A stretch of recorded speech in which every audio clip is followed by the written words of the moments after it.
Welcome to accounts wizard.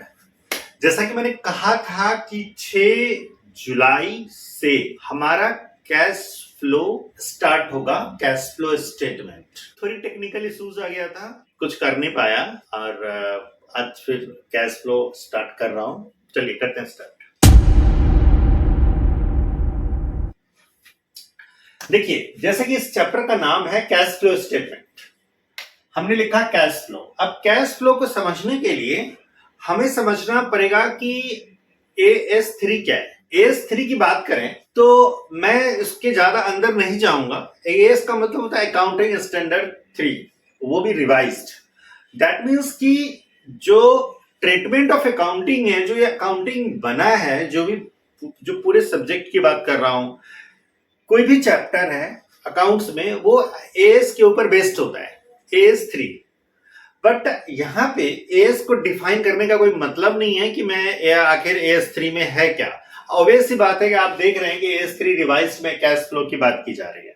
तो अगर हम कैश फ्लो की बात करें तो सबसे पहले अगर हम इसके डेफिनेशन पे जाएं तो डेफिनेशन है कि cash flow is a statement that shows the flow of cash, shows the flow of cash। Flow of cash का मतलब क्या होता है? यहां देखिए मैंने क्या लिखा हुआ है, कैश फ्लो। अब कैश फ्लो का मतलब क्या होता है कि या तो आपको सेल से पैसा आ रहा है और आपके पैसे परचेज करने पे बाहर जा रहा है। दैट मीन्स कि कैश इनफ्लो होता है। इनफ्लो का मतलब क्या होता है कि कैश आपके पॉकेट में आ रहा है, आपके बिजनेस में आ रहा है। अब कैसे आएगा? आपने कोई प्रोडक्ट सेल किया है, या आपने कोई सर्विस दी है, या आपने शेयर इशू किया है, मतलब वे कुछ भी हो सकता है। या हमारे ऑर्गेनाइजेशन में जो पैसा आ रहा है वो कैश इन फ्लो होता है। सीधा सीधा कंसेप्ट देखना है कि कैश फ्लो का मतलब होता है कि हमारे ऑर्गेनाइजेशन में जो पैसा आ रहा है। दूसरा कि जब हम प्रोडक्ट या सर्विस को परचेज करते हैं तो कैश आउट होता है, मतलब हमारे ऑर्गेनाइजेशन से पैसा निकल के बाहर जाता है। इट मीन्स कि देखिए हमारा कोई भी और ऑर्गेनाइजेशन है, चाहे हम ट्रेडिंग का काम कर रहे हो, प्रोड्यूसर काम कर रहे हैं, तो पैसा इन और आउट दोनों जगह होता है। अब सपोज करो कि हमने रॉ मटेरियल परचेज किया है तो पैसा क्या होगा? आउटफ्लो होगा। हमने सर्विस ली है तो वेजेस का पैसा देना है, लेबर का पैसा देना है, हमने अगर लोन लिया हुआ है तो हमें उसके ऊपर इंटरेस्ट पे करना है। ठीक उसी तरह जब वो प्रोडक्ट बनकर तैयार होता है तो जब हम उसको मार्केट में सेल करते हैं तो उससे पैसा आता है। ठीक उसी तरह अगर हमने कहीं पे पैसा इन्वेस्ट किया है तो उसका पैसा हमें रिसीव होता है। तो आप ये कह सकते हैं कि जो रिसीव्ड है ना वो हमारा कैश इनफ्लो है, और जो हमारा पेमेंट है वो कैश आउटफ्लो है। अब देखिए जैसे हम फिर से आ रहे हैं एक बार डेफिनेशन पे। Cash flow is a statement that shows the flow of cash and cash equivalent. अब हमें समझना है कि कैश इक्विवेलेंट क्या होता है। अब देखिए कैश इक्विवेलेंट बिल्कुल कैश के जैसा होता है। जैसे हमारा बैंक है, जैसे हमारा करंट इन्वेस्टमेंट है, ये हमारा कैश और कैश इक्विवेलेंट है। मैं अभी लिख दूंगा इस जब मैं रब करके इसको लिखूंगा तो उसमें कैश इनफ्लो का भी एग्जांपल मैं डाल दूंगा और कैश आउटफ्लो का भी एग्जांपल डाल दूंगा और कैश इक्विवेलेंट का भी डाल दूंगा। और होप आप लोगों को पता होगा कि करंट एसेट्स क्या होता है और करंट लायबिलिटी क्या होता है, क्योंकि इसके आगे जरूरत पड़ेगी। अब आप कैश का डेफिनेशन समझ गए, कैश फ्लो में होता क्या है, इनफ्लो होता है और आउटफ्लो होता है। उसके बाद कैश इक्विवेलेंट क्या क्या होता है, ये सारी चीजें आप समझ गए।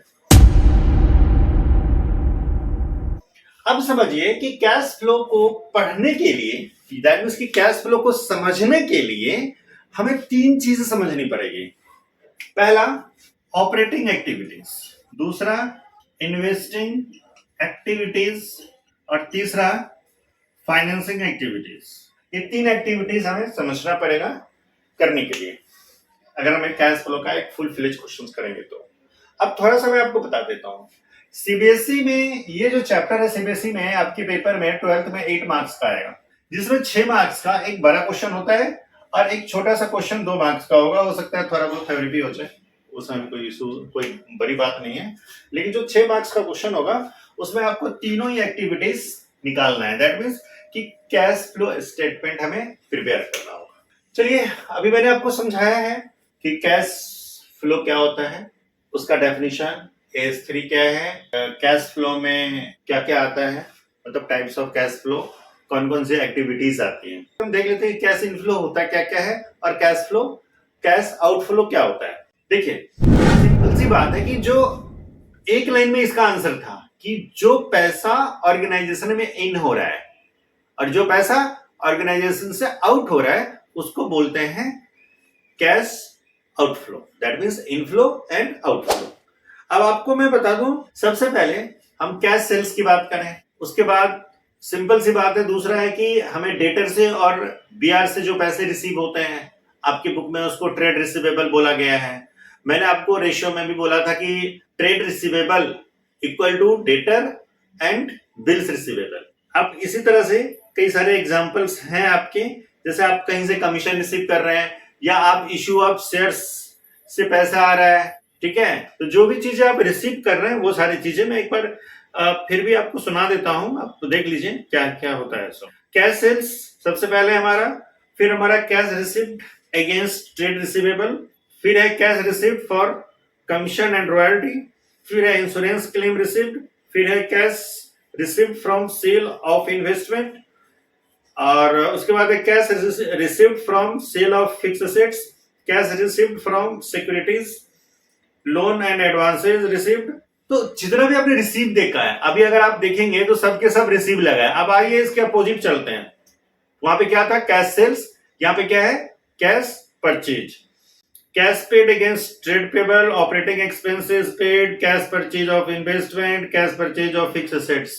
तो ये एक कंसेप्ट है। चलिए, अब जो सबसे इंपॉर्टेंट टॉपिक करते हैं, ध्यान रखिएगा कि जब हम कैश फ्लो बनाते हैं तो कैश फ्लो बनाने के लिए हमें 3 चीजें बनानी पड़ती है। ये देखिए, अभी तक हमने पढ़ा है वो बिल्कुल बिगिनिंग की चीज थी, लेकिन अब जो पढ़ेंगे वो जो है वो क्या है पता है, वही कैश फ्लो है। दैट मीन्स कि आपको 3 एक्टिविटीज समझनी पड़ेगी, ऑपरेटिंग एक्टिविटीज, दूसरा इन्वेस्टिंग एक्टिविटीज, तीसरा फाइनेंसिंग एक्टिविटीज। अब समझते हैं कि ऑपरेटिंग एक्टिविटीज क्या है। कोई भी ऑर्गेनाइजेशन है, खासकर मैं प्रोडक्शन की बात कर रहा हूं, ऐसा ऑर्गेनाइजेशन जहां पे प्रोडक्ट को बनाया जाता है, नया प्रोडक्ट बनाया जाता है। सपोज कीजिए मार्कर की फैक्ट्री है, तो मार्कर की फैक्ट्री के लिए आपको क्या चाहिए, सबसे पहले चाहिए आपको कैपिटल। क्या चाहिए आपको, कैपिटल चाहिए। तो कैपिटल और फिर क्या चाहिए आपको, लेबर, मतलब लेबर को देने के लिए जो आपके पास पैसा हो। तो सवाल ये है कि जो कैपिटल आपको चाहिए वो किसका पार्ट है, फाइनेंस का पार्ट है। अब कैपिटल खुद का है, आपके पास आपकी सेविंग है, आप उसको इंट्रोड्यूस कर दीजिए। लोन है और नहीं है आपके पास, आप लोन ले लीजिए। दैट मीन्स कि लोन, डिवेंचर, एक ही चीज है दोनों, ये हमारे फाइनेंस का पार्ट है, मतलब यहां। अब इसका यूज कैसे होगा वो भी बताएंगे, लेकिन आप एक चीज और समझ लीजिए कि हमें जो हमारा जो बैलेंस शीट होता है ना, उसमें ये तीनों पार्ट ऑलरेडी इंक्लूडेड होता है। कहां होता है अभी बताते हैं। पहले देख लीजिए कि फाइनेंस का पार्ट हो गया, ये हमने बोल दिया आपको फाइनेंस का पार्ट हो। उसके बाद अगर कोई आपका प्रोडक्शन हाउस है, आप गुड्स को प्रोड्यूस कर रहे हैं, नया प्रोडक्ट बना रहे हैं, तो आपको उसके लिए फिक्स एसेट्स भी परचेज करना होगा। That means investment. एक चीज क्या आ गई, इन्वेस्टमेंट क्या हो गया भाई, purchase of fix assets. That means इसमें सेल भी होगा, sale of fix assets. Simple सी बात है कि हमने अगर एक बिल्डिंग परचेज की है, तो बिल्डिंग परचेज की है सोशल सर्विस के लिए तो किया नहीं है, बिल्डिंग हमने परचेज की, हम उससे बेच के पैसा कमा लेंगे, हमारी अर्निंग हो जाएगी वहां से। उसी तरह अगर हम अपने बिजनेस को एक्सपेंड कर रहे हैं, मान लो हमारे बिजनेस में आज एक मशीन है, कल हो सकता है 2 हो, फिर 3 हो, फिर 4 हो, फिर 10 हो, तो ये that is called investment. That is called investment. ये इन्वेस्टमेंट यहां पे आ गया। अब आते हैं ऑपरेटिंग पे। देखिए, 2 चीज तो आप बहुत क्लियर समझ लिए कि अगर पैसा इन्वेस्ट होगा तो इन्वेस्टिंग एक्टिविटीज में आएगा, अगर हम उसको फाइनेंस करते हैं तो फाइनेंसिंग एक्टिविटीज में आएगा। अब क्या रहा, अब तो रहा भैया ऑपरेशन, क्योंकि पैसे भी आ गए हमारे पास और इन्वेस्ट करने के लिए हमने अपने जो भी प्रोडक्शन लेना था, जो भी प्रोडक्ट हमें बनाना था, उसके लिए हमने पैसा भी अरेंज कर लिया और हम मशीनरी भी ले आए, रॉ मटेरियल वगैरह भी हमने जो है सो परचेज कर लिया। लेकिन फिलहाल मैं भी रॉ मटेरियल की बात नहीं करूंगा। हाँ, और एक चीज देखिए, बहुत इजी वे में बता रहा हूं, कुछ नहीं है, कुछ नहीं है। इसके बाद जो भी एक्सपेंस आएगा वो आपका ऑपरेटिंग में आएगा। अब ऑपरेटिंग में क्या बचा, पूरा कैश फ्लो का जो थीम है ना, वो ऑपरेटिंग एक्टिविटीज है। पूरे कैश फ्लो का थीम ऑपरेटिंग एक्टिविटीज है। अगर आपको ऑपरेटिंग एक्टिविटीज आ गया, अगर आपके समझ में आ गया, तो समझिए कि आप 90%, 80 to 90% क्वेश्चंस आपका सोल्व है। क्योंकि बच्चे जो गलती करते हैं ना, वो ऑपरेटिंग एक्टिविटीज में करते हैं। अब ऑपरेटिंग एक्टिविटीज को समझने के लिए थोड़ा सा फ्लैशबैक में चलते हैं। देखिए, फ्लैशबैक में चलना इसलिए जरूरी है कि 11th में आपने एक चैप्टर पढ़ा होगा फाइनेंशियल स्टेटमेंट। आपने क्या पढ़ा होगा, फाइनेंशियल स्टेटमेंट। उस चैप्टर में आपको प्रॉफिट एंड लॉस कैलकुलेट करने को दिया गया होगा। आपने फाइनेंशियल स्टेटमेंट जो बनाया होगा, उसमें आपने बनाया होगा ट्रेडिंग अकाउंट, जिसको ट्रेडिंग एंड पीएनएल अकाउंट बोलते हैं।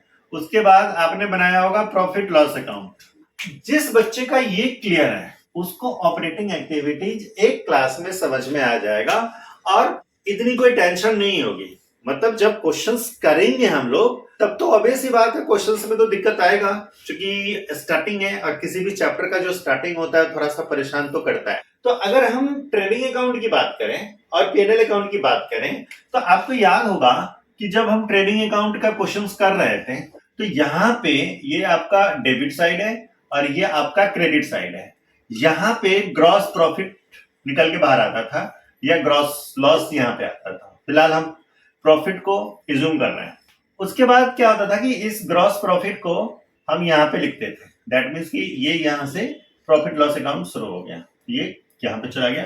और यहाँ पे all type of all expenses, all direct expense लिख दीजिएगा, और indirect expense, not direct expense, ये सारे हमने एक्सपेंस यहाँ पे लिख दिया।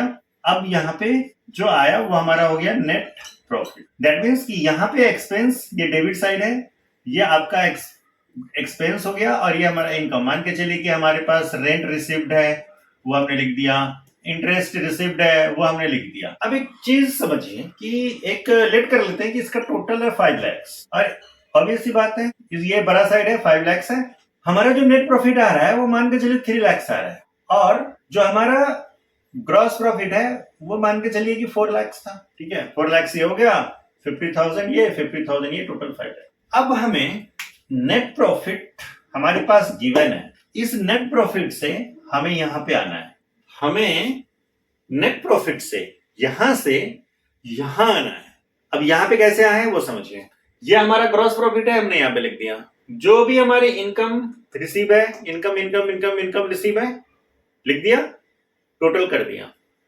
यहाँ पे जो भी एक्सपेंस है ये टोटल उठा के यहाँ लिख दिया, इस सबका एक्सपेंस ऐड करके इसमें से माइनस कर दिया। इसका मतलब क्या हुआ कि जो नेट प्रॉफिट आया है वो एक्चुअल में total income minus total expense है। अब देखिए, कंफ्यूज मत होइएगा, यहाँ का जो एक्सपेंस होता है वो इनडायरेक्ट एक्सपेंस होता है। क्योंकि अब आप लोग 12th में हैं, आप लोग ऑलरेडी इतना पढ़ चुके हैं, तो इस चीज को बहुत क्लियर समझिए कि यहाँ पे इनडायरेक्ट एक्सपेंस है, तो टोटल इनकम में से टोटल इनडायरेक्ट एक्सपेंस को हमने माइनस कर दिया, जो भी आया वो हमारा प्रॉफिट है। अब सवाल है कि हमें नेट प्रॉफिट से कहां जाना है, ग्रॉस प्रॉफिट। तो नेट प्रॉफिट से अगर हमें ग्रॉस प्रॉफिट में जाएंगे तो हम क्या करेंगे, सिंपल सी बात है कि नेट प्रॉफिट में जितने डायरेक्ट एक्सपेंस, जितने इनडायरेक्ट एक्सपेंस हैं, नेट प्रॉफिट में जितने इनडायरेक्ट एक्सपेंस है सबको ऐड कर देंगे और इस सबको माइनस कर देंगे। मतलब यहाँ पे जो इनकम है ना, इनकम को माइनस कर दीजिए। इट मीन्स कि नेट प्रॉफिट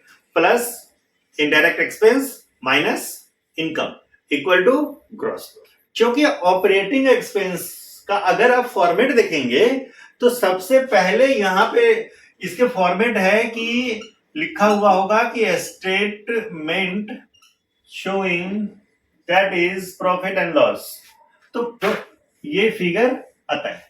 अब उसमें भी कि एक्चुअली ये फिगर भी नहीं आता है, ये भी आप समझ लीजिए। एक्चुअली जब आप कैश फ्लो का क्वेश्चंस करेंगे ना, तो आप रैंडमली कोई भी कैश फ्लो का क्वेश्चन उठा के देख लीजिए, उसमें लास्ट 2 ईयर का बैलेंस शीट गिवन होता है, मतलब एक क्लोजिंग ईयर और एक ओपनिंग ईयर। तो क्लोजिंग ईयर और ओपनिंग ईयर का जो बैलेंस शीट होता है, उसमें जितने भी एसेट्स हैं, जो भी लायबिलिटीज है, जो प्रॉफिट्स है, वो सारा गिवन होता है। तो यहां जो प्रॉफिट आएगा वो दोनों बैलेंस शीट को कंपेयर करेंगे। दैट मीन्स कंपेयर कैसे करेंगे, तो वो देखिए हमारे पास 2020 है और एक ईयर 2021 है और दूसरा ईयर जो है सो 2021 और 2022 है। तो बेटा ये ओपनिंग ईयर हो गया, ध्यान रखिएगा, ये ओपनिंग ईयर है और ये क्लोजिंग ईयर है। अब क्या करते हैं कि दोनों ईयर का प्रॉफिट होता है, मान के चलिए कि ओपनिंग ईयर का जो प्रॉफिट है वो मान के चलिए 50,000 है और क्लोजिंग ईयर का जो प्रॉफिट है वो मान के चलिए 70,000।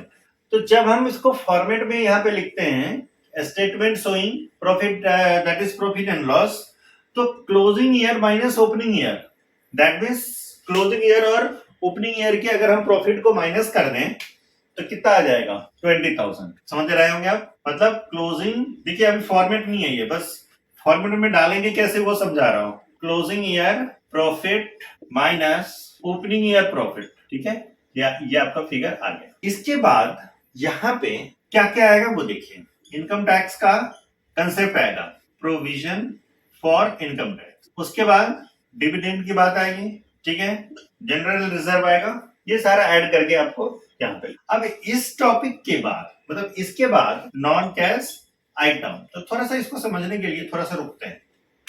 नॉन कैश आइटम होता क्या है, देखिए मैं इसका फॉर्मेट लिखूंगा प्रॉपर वे में, कंसेप्ट को समझिए। अभी आप फॉर्मेट पे मत जाइएगा, क्योंकि बुक का अगर आप फॉर्मेट देखेंगे ना तो ये पूरा बोर्ड भर जाएगा, मैं बोर्ड पे लिख नहीं सकता, मैं इसलिए समझा रहा हूं और होप सो मैं कोशिश करूंगा कि जो मेरा वीडियो है उसमें मैं उस पेज को मैं शेयर कर पाया तो कर दूंगा।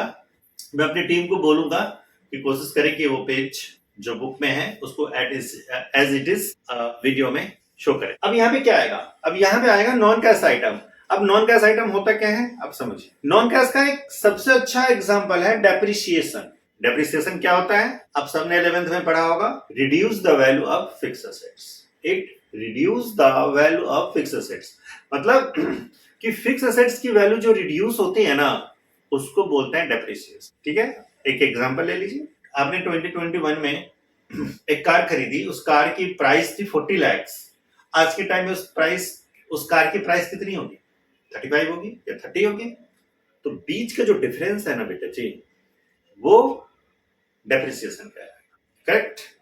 उसके बाद एक वर्ड और है, सीखिए, अच्छों को नहीं आता, हालांकि 11th में उनको बताया जाता है, गुडविल। गुडविल क्या होता है, गुडविल होता है कि it is the reputation of the market, it is the reputation of the market. एक तरह से आप कह सकते हैं जो ब्रांड का नेम होता है ना, कि भाई आप कपड़े ले रहे हो या जूते ले रहे हो, किसी ब्रांड का ले रहे हो। अब मुझे बताने की ज्यादा जरूरत नहीं है कि आपने जो पार्टनरशिप वाली जो चैप्टर पढ़ी होगी उसमें एक पूरा चैप्टर ही है वैल्यूएशन ऑफ गुडविल।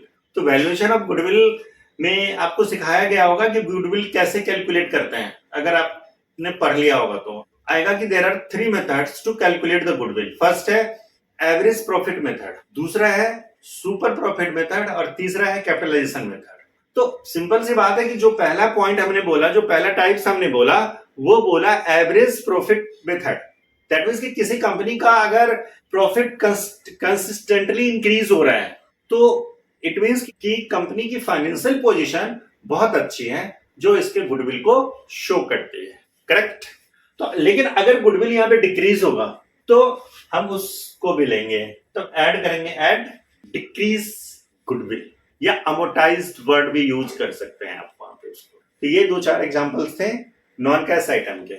उसके बाद हम समझते हैं एक्सपेंसेस। जो भी एक्सपेंस है, जैसे लॉस ऑन फिक्स एसेट्स है या जो भी ऐसे लॉसेस हैं या एक्सपेंसेस हैं, वो सारी चीजें यहीं पे आती हैं। अगर इसी से रिलेटेड कोई आपका प्रॉफिट आ गया, अगर आपने कोई फिक्स एसेट्स आपने सेल किया है और आपको उससे जो है सो प्रॉफिट आ रहा है, तो आप वो भी वहां पे मेंशन करेंगे, बट वो लेस में जाए। जो सबसे इंपॉर्टेंट पॉइंट मुझे बताना है वो बताना है करंट एसेट्स और करंट लायबिलिटीज में।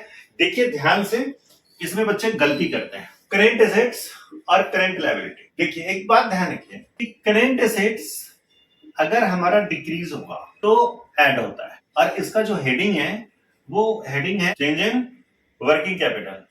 मतलब जो हमारा करंट एसेट है वो अगर डिक्रीज कर रहा है तो ऐड होगा। अरे भैया क्या बोल दिया आपने? हाँ सही बोला। अब देखिए 2021 हमारा एक ओपनिंग है और क्लोजिंग है हमारा 2021 और 2022। तो ये मान लीजिए कि 60,000 है और ये मान लीजिए 80,000 है। तो देखिए कम हो रहा है ना हमारा करंट एसेट्स। ये स्टॉक की बात कर रहा है कि मान के चलो स्टॉक है, तो ये डेटर है।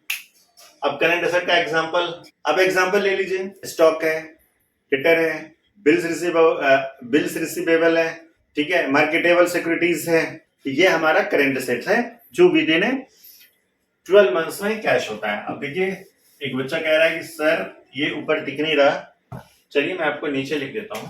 ये हमारा ओपनिंग ईयर हो गया बेटा जी, और ये हमारा क्लोजिंग ईयर हो गया। तो मान के चलिए कि ये जो है सो हमारा 60,000 है और ये हमारा 80,000 है। तो देखिए क्लोजिंग ईयर में हमारा कम हो रहा है 20,000 से, तो ये ऐड जाएगा। ये जो यहाँ ये जो 20,000 है वो ऐड में लिखेंगे, ठीक है। उसके बाद करंट लायबिलिटी अगर इंक्रीज किया, मतलब कि लायबिलिटी इंक्रीज कर गया, लायबिलिटी बढ़ गया, अब हम इसी को हटा देते हैं। अब मान के चलिए कि जो करंट लायबिलिटी है ये 2021 में 40 है और ये यहाँ पे हमारी लायबिलिटी इंक्रीज कर गई, ठीक है। तो इसका मतलब है कि अगर लायबिलिटी इंक्रीज करेगा तो भी ऐड होगा, लायबिलिटी अगर इंक्रीज करेगा तो भी ऐड होगा, लायबिलिटी इंक्रीज करेगा तो भी ऐड होगा। ये ध्यान रखिएगा कि करंट एसेट अगर डिक्रीज करता है तो ऐड होता है, करंट लायबिलिटी अगर इंक्रीज करता है तो भी ऐड होता है। अब आते हैं करंट लायबिलिटी में, आप इसके अपोजिट आ जाइए ना, आप इसके अपोजिट आ जाइए। करंट लायबिलिटी अगर डिक्रीज होगा तो लेस होगा, करंट एसेट्स अगर इंक्रीज करेगा तो लेस होगा। अब ऐसा क्यों? देखिए एक्चुअल में हमने आपको क्या बोला था कि हम नेट प्रॉफिट से ग्रॉस प्रॉफिट की ओर जाते हैं, नेट से ग्रॉस की ओर। तो अगर हमारा लायबिलिटी इंक्रीज करेगा तो कहीं ना कहीं इसका नेगेटिव इंपैक्ट हमारे बिजनेस के ऊपर है, तो फिर ये प्लस होगा। अगर हमारी लायबिलिटी इंक्रीज कर रही है तो इसका नेगेटिव इंपैक्ट हमारे बिजनेस के ऊपर है, तो वो भी प्लस होगा। अब अगर हमारी लायबिलिटी कम हो रही है तो ये पॉजिटिव इंपैक्ट है, जा रहे हैं ना। अब देख लीजिए हम नेट प्रॉफिट से ग्रॉस पे जा रहे हैं, इसलिए कंफ्यूज नहीं होना है। और अगर उसी तरह हमारा करंट एसेट अगर इंक्रीज होगा तब भी वो माइनस होगा। इस सब को एडलेस करने के बाद एक बार फिर एंड में इनकम टैक्स का कैलकुलेशन होता है, वो मैं बताऊंगा, जब फॉर्मेट आएगा तो बताऊंगा, क्वेश्चंस में भी बताऊंगा। और देन जो आंसर आता है वो आता है कि cash flow from operating activities या ऑपरेशन फ्रॉम कैश फ्लो। चलिए एक चीज समझाना है आपको। मैंने वर्ड बोला था कि बैलेंस शीट में आप कोई भी एक बैलेंस शीट उठा लीजिए, उस बैलेंस शीट में आप क्या देखेंगे, उस बैलेंस शीट में आप ये देखेंगे कि इसमें क्या होता है। देखिए ये है एसेट साइड, तो एसेट साइड में क्या क्या होता है, एक करेंट एसेट्स होता है, फिक्स एसेट्स होता है, और इधर लायबिलिटी में जो है सो हमारा लायबिलिटी तो होता ही है, जैसे क्रेडिटर हो गया, लोन हो गया, डिवेंचर हो गया, ये सारे। तो ये जो पोर्शन है ये फाइनेंस का पार्ट है, ये फाइनेंसिंग एक्टिविटीज का पार्ट है, ये ऑपरेटिंग एक्टिविटीज का पार्ट है। आपको पता ही है क्रेडिटर आपका करंट लायबिलिटी होता है, अगर आउटस्टैंडिंग सैलरी है या आउटस्टैंडिंग रेंट है, ये सारा हमारा लायबिलिटी होता है। ये जो है सो ऑपरेटिंग एक्टिविटीज का पार्ट है, ठीक है। ये फाइनेंसिंग हो गया, ये ऑपरेटिंग हो गया। ये फिक्स एसेट्स है, ये इन्वेस्टमेंट हो गया एक तरह का, ये क्या हो गया, इन्वेस्टमेंट हो गया। तो ये हमारा इन्वेस्टमेंट का पार्ट है, और ये करेंट एसेट है, तो ये कहीं ना कहीं हमारे ऑपरेटिंग एक्टिविटीज, ठीक है। तो अगर आप बैलेंस शीट को समझते हैं तो ठीक है, वरना कोई बात नहीं है, मैं बैलेंस शीट समझा दूंगा आपकी बुक से, ठीक है। Thank you.